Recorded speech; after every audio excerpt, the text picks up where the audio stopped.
நாங்கள் இந்த விரிவுரைகளாக நியமனம் பெற்ற ஆரம்ப காலகட்டத்தில் எனக்கு மிகவும் விருப்பமாக இருந்த துறை புவியியலில் புவிசார் அரசியல் என்பது.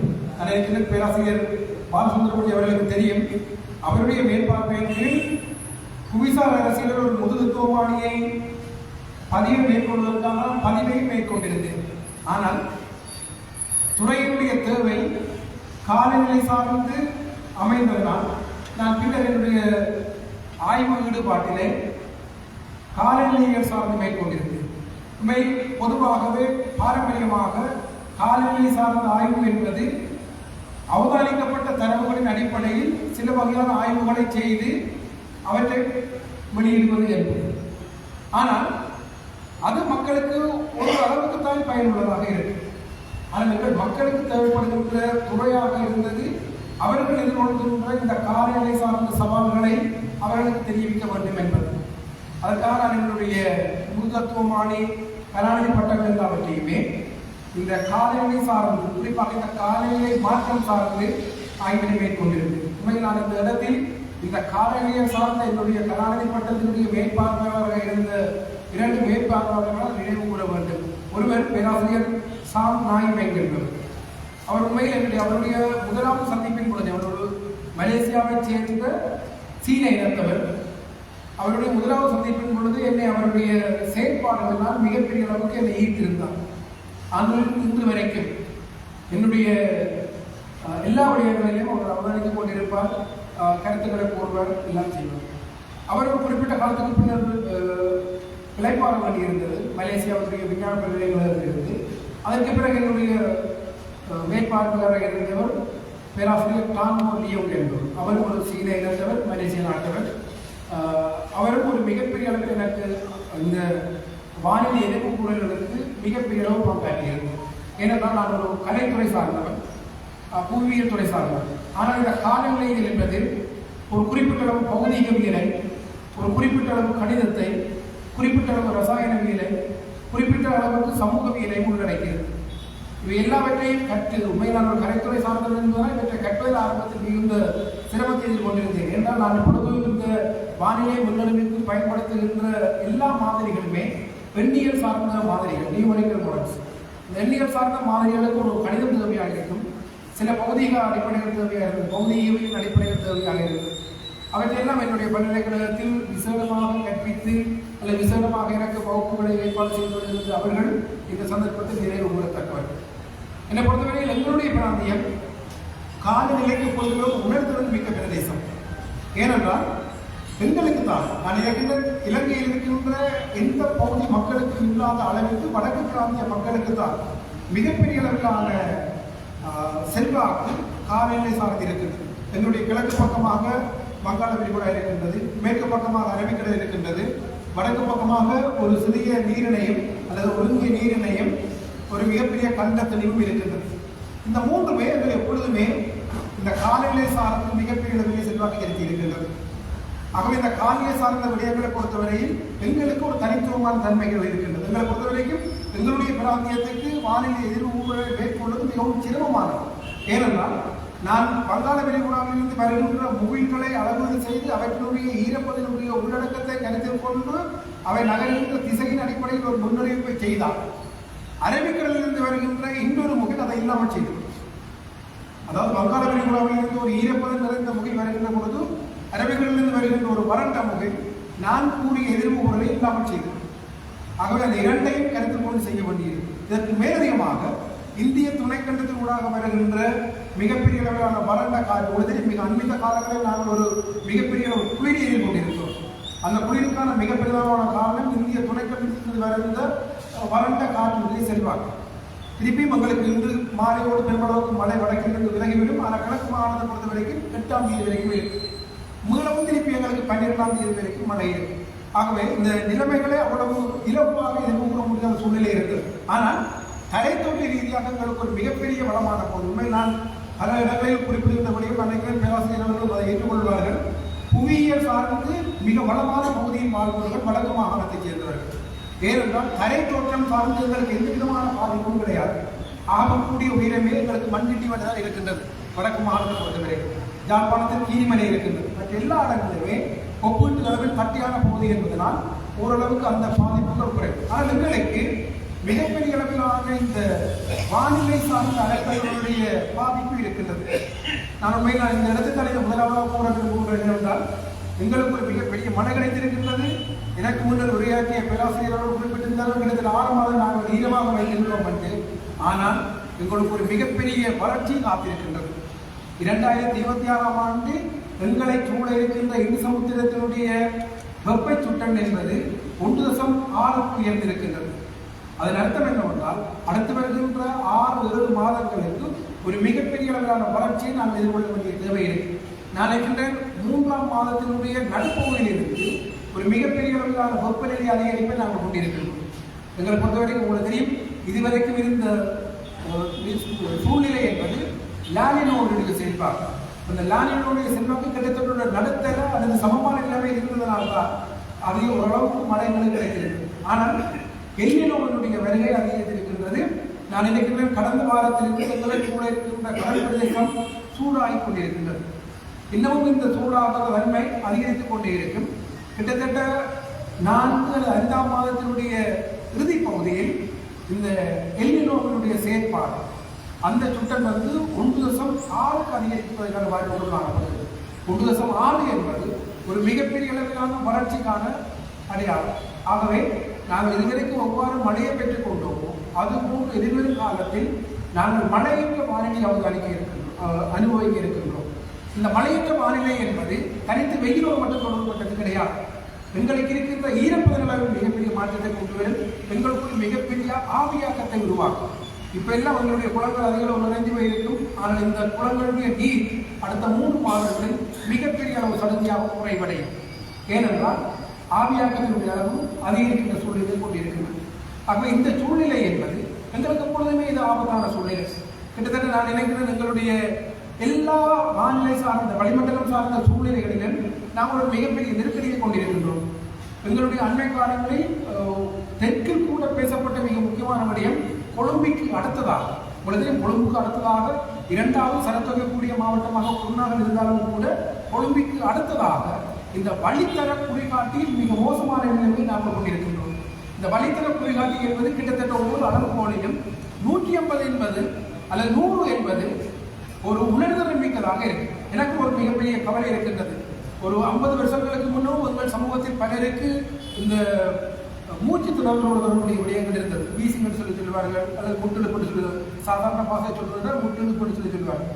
ஆனால் அந்த நிலைமையை பார்த்தீங்கன்னா ஒரு 60 வருடத்துக்கு முன்னம் மருத்துவ வசதிகளுடைய விருத்தி குறைவாக இருந்த பொழுது இருந்த எண்ணிக்கையை விட இன்றைக்கு அந்த இருக்கிற எண்ணிக்கை அளவு கூட மிகப்பெரிய அளவுக்கு இந்த வழித்தர மாசுபாடு என்பது எங்களுக்கு மிகப்பெரிய அளவு பாதித்திருக்கிறது. நான் பல இடங்களில் கூறுகிற ஒரு விடயம், இன்னமும் ஒரு 5 வருடங்களுக்கு பின்னர் நாங்கள் யாழ்ப்பாண நகரத்துக்கு சென்றால் நாங்கள் மூச்சு திணறலால் பாதிக்கப்பட்டு யாழ்ப்பாணத்தின் நகரத்தில் பொருத்தப்பட்டிருக்கின்ற ஒட்சிசன் குழாய்களில் நாங்கள் செயற்கையாக சுவாசித்துத்தான் எங்களை மீளமைக்க வேண்டிய தேவை இருக்கும். என்றால் நான் நினைக்கின்றேன் இன்னும் ஒரு 2 அல்லது 3 மாதங்களுக்கு பின்னர் நீங்கள் ஒரு 11 மணியிலிருந்து ஒரு 2 மணி வரைக்கான காலப்பகுதிக்குள்ளுக்கு யாழ்ப்பாண நகரத்துக்குள்ளுக்கு போறீங்கள் என்றால் மிகப்பெரிய அளவிலான வெப்ப வானிலைகள் வெப்ப அசௌகரியத்தை உணர முடியும். கூடாத குறைக்கு காற்றும் மாசடைந்து இருக்கின்ற சூழ்நிலையில் எங்களுக்கு சுவாசம் சம்பந்தமான கிடைத்த எண்ணெய் இருக்கு. டெல்லியை பொறுத்தவரைக்கும் கூட தெரியும், டெல்லியில் எல்லா இடங்களிலுமே இந்த ஒட்சிசன் பூத்தை நிறுவி இருக்கிறார். டோக்கியோவில் நிறுவி இருக்கிறார்கள் என்றால் அந்த பிரதேசத்துக்குள்ளுக்கு போனால் வழி மாசற்ற வழி என்பதனால் அதை சுவாசிக்கின்ற பொழுது எங்களுடைய நுரையீரல் அதற்கு தன்னை இயல்பாக்கிக் கொள்வதற்காக உங்களுக்கு திருப்பி எங்களுக்கு மூச்சு திணறல் உருவாக்கும். நான் நினைக்கின்ற இதே வழித்தர குறிகாட்டி தொடர்ச்சியாக அதிகரிக்கும் என்றால் இன்னும் 5 அல்லது 10 வருடங்களுக்குள் யாழ்ப்பாண நகரத்துக்குள் நாங்கள் செல்லுகின்ற பொழுது கஸ்தூரியார் வீதியுடைய மூலையில் அல்லது ஸ்டாலின் ரோட்டினுடைய மூலையில் பொருத்தப்பட்டிருக்கின்ற அந்த செயற்கை ஆக்சிஜனிலிருந்து சுவாசித்துத்தான் நாங்கள் உள்ள வேண்டிய தேவை இருக்கு. ஏனென்றால் அந்த அளவுக்கு எங்களுடைய வழித்தர குறிகாட்டி என்பது மிக மோசமாக மாறி இருக்கின்றது. உங்களுக்கு இந்த வழித்தர குறிகாட்டிக்கு மேலதிகமாக நகர வெப்பத்தீவு என்பது வடக்கை பொறுத்த வரைக்கும், வடக்கு பிராந்தியம் என்று நான் சொல்வது வடக்கு மத்திய மாகாணத்தோடு சேர்த்தது. வடமத்திய மாகாணத்தில் இருந்து கிட்டத்தட்ட அனுராதபுரம் புலனறுவையில் இருந்து இந்த வெப்பத்தீவு, நகர வெப்பத்தீவு என்று சொல்லப்படுகின்ற கட்டடங்களினால் உருவாக்கப்பட்ட செயற்கை வெப்பம் என்பது யாழ்ப்பாணத்தை தான் அதிகரித்திருக்கின்றது. சாதாரண வெப்பநிலை 24°C இருந்தால் யாழ்ப்பாண நகரத்தினுடைய உணரக்கூடிய வெப்பநிலையின் அளவு 30°C கூடுதலாக இருக்கும். எங்களை பொறுத்தவரையில் எல்லா வகைகளிலுமே நான் ஒரு பெரிய நெருக்கடி எதிர்கொள்ள இருக்கின்றோம். நான் பல இடங்களில் கூறுவதுண்டு, நான் என்னுடைய வாழ்க்கை காலத்தில் தேங்காய் இப்படி கிலோ கணக்கில் விற்கும் அதை சுற்றளவில் விற்கும் என்று நான் ஒரு பொழுது நினைக்கவே இல்லை. நானே நினைக்கவில்லை என்றால் நான் நினைக்கிறேன் பேராசிரியர் போல அல்லது உங்களை போல வயது போனாக்கள் நினைக்கவே மாட்டேன். எங்களுடைய காலங்களில் அல்லது நான் சின்ன பிள்ளை இருக்கிறது எங்களுடைய நான் பாதரவத்தில் இருக்கிறான் எங்களுக்கு சாவகாய்ச்சி கிட்ட வேண்டதுனால மாம்பழம் என்பது முந்தி கூறு தான் விற்பேன் 10 மாம்பழம் முன்னவில்லை அப்படித்தான் சொல்லிவிடும். இப்போ நான் நவராத்திரி காலத்தின் பொழுது நான் சைக்கிளில் போகிற பொழுது நான் பார்த்துருந்தேன். நான் அந்த இருவாளர் ரோட்டில் தான் போகிறேன். அந்த இருவாளர் ரோட்டில் அந்த முனமாவுடைய சந்தையை கிட்ட ஒரு ஒரு மாற்றுத்திறனாளி ஒருவர் மாம்பழம் வச்சிருந்தேன். அவர்கிட்ட போய் மாம்பழத்தை விலை கேட்டிருந்தேன். 900 ரூபாய் சொல்லிக்கிறேன், 1 கிலோ 900 ரூபாய். அதை வாங்கி கொண்டு நான் கேம்பஸுக்கு வருகிறவங்க கேம்பஸுக்கு முன்னால் நோர்த் என்ற ஒரு மார்க்கெட் இருக்குது, சூப்பர் மார்க்கெட் இருக்குது. அங்கே போய் பார்த்தால் சிவப்பு ஆப்பிளின் விலை வந்து 600 ரூபா கிலோ. எங்கெந்த ஊரில் எங்கெந்த வீட்டில் இல்லாமல் இருக்கிற மாம்பழம் 900 ரூபாய்க்கும் இங்கே ஒரு அந்நிய தேசத்திலிருந்து இறக்குமதி செய்யப்படுகிற ஆப்பிள் 600 ரூபாய் விற்கிற விலைக்கும் வந்திருக்கு. அப்போ அந்த அளவுக்கு எங்களுடைய பிரதேசம் அதுக்கு மிக 2 காரணத்தை சொல்லிக் கொண்டார். ஒன்று, பருவம் தப்பிய அளவில் எங்களுக்கு பூப்புரகாய்கள் நிலைமைகள் வந்திருக்கின்றது. இரண்டாவது, எங்களுக்கு உண்மையில் நாங்கள் அது மிகப்பெரிய அளவில் இந்த காட்டு விலங்குகளினுடைய அளவு அதிகரித்திருக்கு. நான் நினைக்கிறேன் இலங்கைக்கு யானை கூடி போச்சு, யானை கூடி விட்டது. ஏன்னா யானைக்கு சாப்பாடு இல்லை. ஒரு யானைக்கு 240 கிலோ சாப்பாடு வரும், ஒரு நாளைக்கு 180 லிட்டர் தண்ணி வரும். ஆனால் இருக்கிற யானைகளுக்கு எல்லாத்துக்கும் அந்த அளவுக்கு தண்ணி இல்லை. நான் நேற்றெல்லாம் ஒரு வீடியோ பார்த்துருந்து மூதூரில் சேரை ஊரில் நடு குடியிருப்புக்குள்ளுக்கு யானை வந்திருக்கு. ஏன்னா யானைக்கு சாப்பாடு இல்லை. இன்னமும் கொஞ்சம் காலத்துக்கு பிறகு யானை எங்களுடைய சாப்பாட்டு கடைகளில் வந்து சாப்பாட்டை கேட்டு வாங்கி சாப்பிடக்கூடிய சூழ்நிலை எங்களுடைய இயற்கை சார்ந்து ஏற்பட்டிருக்கின்றது. எங்களை பொறுத்த வரைக்கும் நாங்கள் எங்களுடைய இந்த வளிமண்டலம் வானிலை இயற்கை சார்ந்த எப்பொழுதுமே மிகப்பெரிய அளவிலான கரிசனை கொண்டிருக்க வேண்டும். நான் இந்த ஆரம்பத்தில் நான் இந்த உள்ளடக்கம் பற்றி எதிர்ப்புகளை மேற்கொண்டிருந்த பொழுது இந்த சமூக வலைத்தளங்கள் சார்ந்த பலர் என்னை விமர்சித்திருந்தார்கள். மக்களை பயன்படுத்துகிறேன். என்ன பொறுத்தவரைக்கும் 2 விடயங்கள் தான். எப்பொழுதுமே சில விடயங்களை நாங்கள் முன்கூட்டியே போதுமான அளவு எச்சரிக்கையாக இருந்தால் எங்களுக்கு ஏற்படக்கூடிய இழப்புகளை அல்லது இழப்புகளை தவிர்க்கலாம் என்பதுதான். ஆனால் மக்கள் பயப்படுவார்கள் என்பதற்காக ஒரு நிகழ்வு நடக்கும் என்பது தெரிந்து கொண்டும் சொல்லாமல் இருந்தால் நான் அது எனக்கு தெரிந்த அறிவுக்கு செய்கின்ற துரோகம். நான் எனக்கு அது அப்படி ஒரு நிகழ்வு இருக்கும் என்று தெரிந்ததுக்கு பிறகு மக்கள் பயப்படுவார்கள் எனக்கும் தெரியும். ஆனால் பயப்படுவதனால் அதுக்கு தயாராக இருந்தால் குறைக்கலாம் என்பதுதான் நோக்கம். அந்த அடிப்படையில் நான் உண்மையில் இந்த புகையிலக்கம் பற்றி சொல்லியது. ஏன்னால் உண்மையில் 2 விடயம் தான். புகையிலக்கம் ஒரு பொழுதுமே எதிர்வு கூற முடியாத ஒன்று. ஆனால் எப்பொழுதுமே இந்த புகையிலக்கத்துக்கு ஒரு இயல்பு இருக்கின்றது. முதலாவது முறை நடந்துகின்ற பொழுது அல்லது அசைகின்ற பொழுது குறைந்த அளவில் அசையும். அந்த அசைவை உணர்ந்து வெளிச்செல்பவர் தப்பிக்கொள்வார். அந்த அசைவை அசத்தை செய்து அதே மண்டபத்துக்குள் இருப்பவர் தன்னை மாட்டிக்கொள்வார். அதான் இந்த கடந்த 150 ஆண்டு கால புகையிலக்க வரலாற்றை பொறுத்தவரையில் புகையிலக்கம் என்பது 2 அசைவுகளை தான் கொண்டிருக்கும். முதலாவது அசைவு பொழுதுமே ஒரு சாதாரணமானதாக இருக்கும். அந்த அசைவை தெரிந்து கொண்டு இது எங்களுக்கு அடுத்ததாக ஒரு பெரிய நடுக்கம், அது பெரிய கால இடைவெளியும் எடுத்துக் கொள்ளலாம். 2வது நிமிடம் அல்லது 3வது நிமிடங்களிலே வந்திருக்கு. ஆகவே எங்களை பொறுத்தவரை உண்மையில் எங்களுக்கு பாதிப்புகள் மிக குறைவாக இருக்கும். ஏன்னா நாங்கள் எல்லாருமே தனி வீடுகளில் வாழ்பவர்கள் வடக்கு கிழக்கு மாகாணத்தை பொறுத்தவரை. ஆனால் மேல் மாகாணம் அல்லது வடமேல் மாகாணம் போன்ற பகுதிகளில் எல்லாமே அடுக்குமாடி குடியிருப்பில் இருப்பவர்கள். அவர்கள் எல்லாருமே இந்த புகையிலக்கத்தின் ஒரு சின்ன அசைவை கருத்தில் கொண்டு வெளியில் வந்தால் பெருமளவு உயிரை காப்பாற்றிக் கொள்ளலாம். ஜப்பானில் ஒரு ஆண்டுக்கு 6.5க்கு மேற்பட்ட நிலநடுக்கங்கள் 20க்கு மேலே தோற்றப்படும். ஆனால் இறப்புகள் கிடையாது. மிக அண்மையாக கூட ஜப்பானில் 7.5 அளவுக்கு ஒரு புயலுக்கம் இருந்தது. 9 பேர் காயப்பட்டார்கள். அந்த 9 பேரும் தொழிலாளர்களாக பெயிண்ட் எடுத்துக் கொண்டிருந்தார்கள். அவர்களுக்கு மேலிருந்த கூரை சரிந்து விழுந்திருந்தது. அவர்கள் காயப்பட்டிருந்தார்கள். ஏன்னா அந்த அளவு அவர்கள் தயார்படுத்தப்பட்டிருக்கிறார். அவர்கள் கொண்டிருக்கின்ற அந்த தயார்படுத்தல் என்பது அவர்களை பாதுகாத்திருக்கிறது. ஆக எங்களை பொறுத்த வரைக்கும் எங்களுக்கும் அந்த நிலைமையை நாங்கள் உருவாக்கி கொள்ள வேண்டும். சில அனர்த்தங்கள் நிகழலாம், நிகழாமல் போகலாம். ஆனால் அதற்கு நாங்கள் தயாராக இருப்பதனூடாக எங்களுக்கு எந்த விதமான பாதிப்புகளும் கிடையாது. உண்மையில் அந்த விடயத்தை அடிப்படையாக கொண்டுதான் நான் சில விடயங்களை மக்களுக்கு எச்சரித்திருக்கின்றேன். நான் ஒரு திருப்திப்படுத்தும் ஒரே விடயம் என்னவென்றால், நான் முன்னறிவிக்காமல் விட்டு இறப்பு நிகழ்த்தியிருந்தால் தான் நான் மனவருத்தப்பட வேண்டும், அல்லது ஒரு பெரிய காயம் நிகழ்ந்திருந்தால் நான் மனவருத்தப்பட வேண்டும். நான் முன்னறிவிப்பு செய்ததனூடாக மக்கள் தயாராக இருந்திருக்கின்றார்கள். அந்த அனர்த்தம் நிகழவே இல்லை என்றால் ஒருவருக்கும் ஒரு பாதிப்பும் கிடையாது. ஆகவே மக்கள் பாதுகாக்கப்பட்டிருக்கின்றார்கள் என்பதுதான் நோக்கம். ஆகவே எங்களை பொறுத்தவரையும் நாங்கள் இந்த அனர்த்தங்கள் சார்ந்த விடயங்களை எப்பொழுதுமே அசட்டை செய்யக்கூடாது. எங்களை பொறுத்தவரைக்கும் எனக்கு மிகப்பெரிய கவலையாக இருக்கின்றன. இந்த ஆண்டு கூட தேசிய பேரிடர் முகாமைத்துவ நிலையத்தில் கேட்டிருந்த பொழுது இலங்கையில் 183 25 வயதுக்கு உட்பட்டவர்கள் நீரில் மூழ்கி இறந்திருக்கின்றார்கள் என்பது உண்மையில் எங்களை பொறுத்த வரைக்கும் இருக்கின்ற மிகப்பெரிய பலவீனமே ஒரு ஆபத்தான விடயத்தை மிக சாதாரணமாக எண்ணிக்கொண்டு கடந்துக்கிறாங்கிறது கொடுத்துக்கிறாங்கிறது. ஆகவே இந்த விடயங்கள் எல்லாமே நாங்கள் ஒரு மிக தெளிவான முன்னெச்சரிக்கையோடு அல்லது மிகச்சிறந்த ஏற்பாட்டோடு இருந்தோம் என்றால் எங்களுக்கு ஏற்படக்கூடிய பாதிப்புகளை குறைக்க முடியும். எனக்கு மிகப்பெரிய கவலையாக இருக்கு. கடந்த சில நாட்களாக நான் இந்த முல்லைத்தீவு பரந்தன் வீதியில் அல்லது முல்லைத்தீவு மாங்குளம் வீதியில் எல்லாமே வீதியில் காயப்போடப்பட்டிருந்த நெல் மழைநீரால் அடித்து வயல்களுக்கு எல்லாம் போயிருக்கின்ற நிலைமை பார்த்திருக்கின்றேன். உண்மையில் அது நிகழக்கூடாது என்பதற்காகத்தான் எனக்கு இருக்கின்ற வேலைப்பாடுகளுக்கும் அது உண்மை. நான் இந்த நிகழ்வுக்கு கூட பிந்தி வந்திருக்கின்றேன். நான் அதுக்கு தான் மதிப்பு கேட்டிருக்க வேண்டும். ஆனால் ஒரு தேசிய கடமை சார்ந்து, அதாவது பரீட்சை கடமை சார்ந்து நான் நிற்க வேண்டி இருந்ததுனால அதை முடிச்சு கொண்டு வருவது தான் பிந்தி இருக்கு. அப்போ எனக்கு இருக்கின்ற வேலைப்பாடுக்கு மத்தியில கூட இந்த விவசாயிகள் பாதுகாக்கப்பட வேண்டும் என்பதற்காக இந்த மாநில முன்னறிவிப்பு செய்திருக்கிறோம். ஆனால் அது அவர்களுக்கு சேர வேண்டிய தெரியல. ஆனால் மிகப்பெரிய அளவிலான நெல்கள் எல்லாமே காய போடுறதுக்கு மழையால் நினைக்கிறது. என்னை பொறுத்தவரைக்கும் நான் நினைக்கின்றேன், நான் மிக கிட்டவா ஒரு கிலோ அரிசி 80 ரூபாய்க்கு வாங்கியிருந்தேன், இப்பொழுது 280 ரூபாய்க்கு வாங்குகிறேன். நான் நினைக்கின்றேன் என்னுடைய காலத்திலேயே ஒரு கிலோ அரிசி நாங்கள் 1000 ரூபாய்க்கு வாங்க வேண்டியது. ஏனென்றால் இந்த முறை அக்டோபர் மாதம் 17ஆம் தேதி தொடங்கின மழை தொடங்கின காலத்திலிருந்து இன்று வரைக்கும் எங்களால் சரியாக கணிச்சு பயிர் செய்ய முடியாத அளவிற்கு எங்களுக்கு புதுசாக பிரச்சனைகள் உருவாக்கி இருக்கின்றது. இந்த டிப்டாப் பயிரின் பொழுது பெருமளவான வெள்ளம் வந்திருக்கிறது. நான் பெரிய கவலைப்படுகிறபடியே மண்ணாலும் இப்பொழுது பல பகுதிகளில் அழித்து திருப்பி விதைக்கிறார். அப்போ இனி திருப்பி அவர்களுக்கு மானாவாரியான மழை கிடைக்காது. குளங்களில் தான் திறந்து விட வேண்டும். ஏற்கனவே எங்களுடைய குளங்களில் 82 குளங்கள் வந்து இந்த டிப்டாப் பயிரினால் பாதிக்கப்பட்டிருக்கின்றது. நான் போக உரைக்கு சொல்லியிருக்கிறது. எங்களுக்கு ஒரு பெரிய வறட்சியும் இருக்கின்றது. ஆக எங்களை பொறுத்தவரையும் இந்த விடயங்களில் எல்லாவற்றுக்குமே நாங்கள் முன்கூட்டியே தயாராக இருந்தால் இவற்றுடைய பாதிப்புகளை குறைத்துக் கொள்ள முடியும். ஆகவே எங்களை பொறுத்த வரைக்கும் இந்த காலநிலை சார்ந்த பெரிய ஒரு அச்சுறுத்தல் கூட நாங்கள் இருக்கின்றோம். இலங்கை இந்த ஜேபிபா சொன்ன நிறுவனம் 2017ஆம் ஆண்டிலிருந்து காலநிலை மாற்றத்தால் பாதிக்கப்படுகிற நாடுகளை பட்டியல்படுத்தி வைத்திருக்கின்றது. அந்த பட்டியலில் எப்பொழுதுமே முதல் 10 இடங்களுக்கும் இலங்கை இருந்திருக்கிறது. அதிலும் எதிர்ப்பு கூறப்பட்ட வானிலை மாற்றங்களுக்குள் காலநிலை மாற்றங்களுக்குள் வடக்கு மாகாணம் தான் முதலாவதாக இருக்கிறது. நீங்கள் இன்றைக்கு நீங்கள் போய் பார்த்தா தெரியும். நீங்கள் போய் பார்க்கலாம். Climate change knowledge portal of World Bank என்ற ஒன்று இருக்குது. நீங்கள் போய் பார்க்கலாம். CKMB சொல்லி சொல்லுவாங்க. Climate change knowledge portal of World Bank. அதில் போய் பார்த்தீங்கன்னா இலங்கையை பார்க்கலாம்.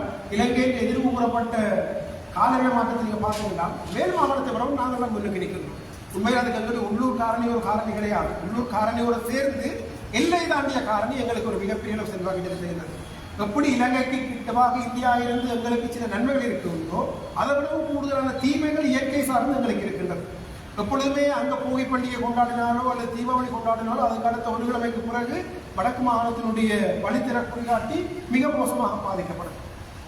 குறிப்பாக அதுவும் வடகிழக்கு பருவக்காற்று காலத்தில் தான் மிக மோசமாக இருக்கும். ஏன்னா அந்த வடகிழக்கு பருவக்காற்று எங்களுக்கு வீசுகின்ற பொழுது குறிப்பிட்ட காலத்துக்கு பிறகு அது பின்வாங்குகின்ற பொழுது இந்தியாவினுடைய பெருநிலத்தினருக்குள்ளாக தான் வீசும். ஆகவே எங்களுக்கு இந்த எல்லை தாண்டிய காரணி எங்களுக்கு காலநிலை மாற்றத்திற்கு பங்களிப்பு செய்து வழித்தர பொறியாட்டிகள் பங்களிப்பு செய்யுது. ஆகவே எங்களை பொறுத்த வரைக்கும் நாங்கள் எல்லா வகைகளிலுமே மிக மோசமான பாதிப்புக்கு உள்ளாக இருக்கின்றோம்.